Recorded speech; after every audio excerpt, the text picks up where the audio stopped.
Ici, à Paris, nous ne sommes pas seulement le peuple de France, nous sommes le peuple humain qui regarde ses frères et ses sœurs assassinés comme ses semblables, qui pense qu'aucune vengeance, aucune représailles ne rende acceptable le génocide, le martyre de 2 millions d'individus désarmés face à la barbarie organisée, méthodique, qui rend chacun d'entre nous responsable de ce qui se passe.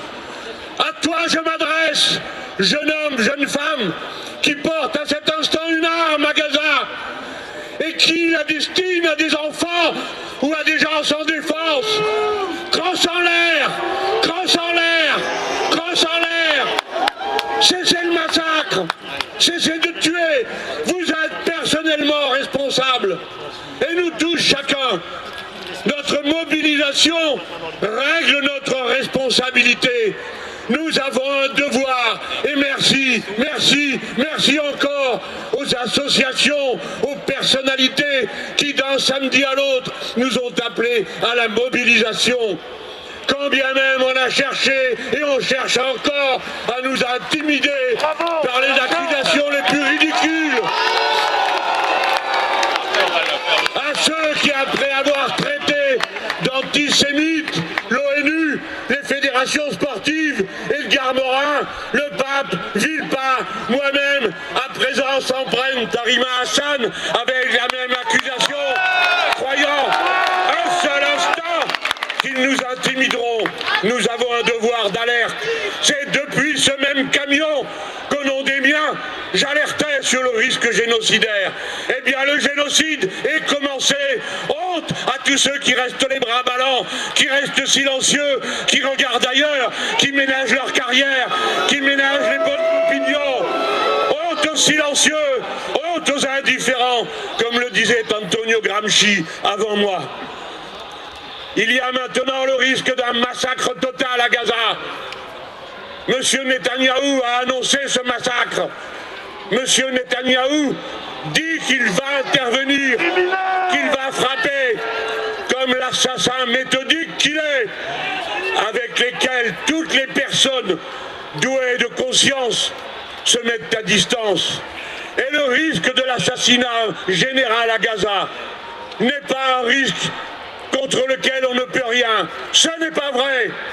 Si les États-Unis d'Amérique cessent d'armer Israël, cessent d'armer Netanyahou, alors le massacre n'aura pas lieu. Si toutes les nations refusent de livrer des armes, le massacre n'aura pas lieu. Si l'Union européenne, qui est capable de sanctionner économiquement la Russie, doit être capable de sanctionner économiquement son partenaire, qu'est le gouvernement d'Israël. Maintenant, les armes doivent être interdites de livraison. Maintenant, il faut que l'Union européenne rompe cette relation mortelle qui permet à Netanyahou de se donner le droit de massacrer des milliers de gens. Oui, on peut. Alors, de la conscience de l'homme que je suis, comme beaucoup d'entre autres ici, depuis mon âge, depuis mon expérience, je m'adresse à vous, travailleurs, vous, à qui tant d'entre nous ont dévoué à vos combats toute leur vie. Cessez de participer à l'armement, bloquez les convois, cessez de fabriquer les balles, les munitions. Travailleurs de France, avec vos syndicats, mettez-vous à la hauteur des syndicats qui partout dans le monde appellent au boycott de l'armement de Netanyahou. Ne livrez plus d'armes, ne travaillez plus pour eux. Ce sont des assassins.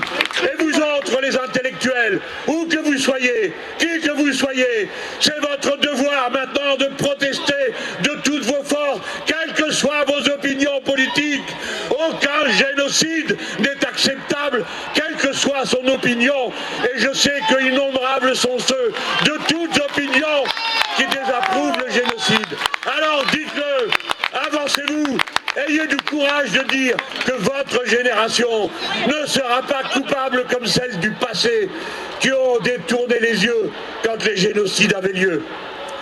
Nous sommes le peuple, nous sommes le peuple. Notre responsabilité entière est engagée, chacun d'entre nous. Gloire au combat, à bas l'indifférence, en avant dans la lutte. Il faut à présent que pas un jour ne passe qui puisse donner l'impression que vous soyez d'une quelconque manière ou complice ou silencieux. À bas le silence, ce ne peut être que celui des cimetières. Nous sommes les vivants, nous sommes du côté de la vie. Nous pensons à tous ceux, nos semblables, qui à cette heure souffrent le martyre. Et combien je suis fier à cet instant, à côté de cette femme-ci, qui est née là-bas dans les camps, et qui prend le risque d'engager le combat publiquement, alors qu'elle pourrait rester tranquille dans son coin en attendant la reconnaissance des importants. Gloire à tous les combattantes et à tous les combattants qui résistent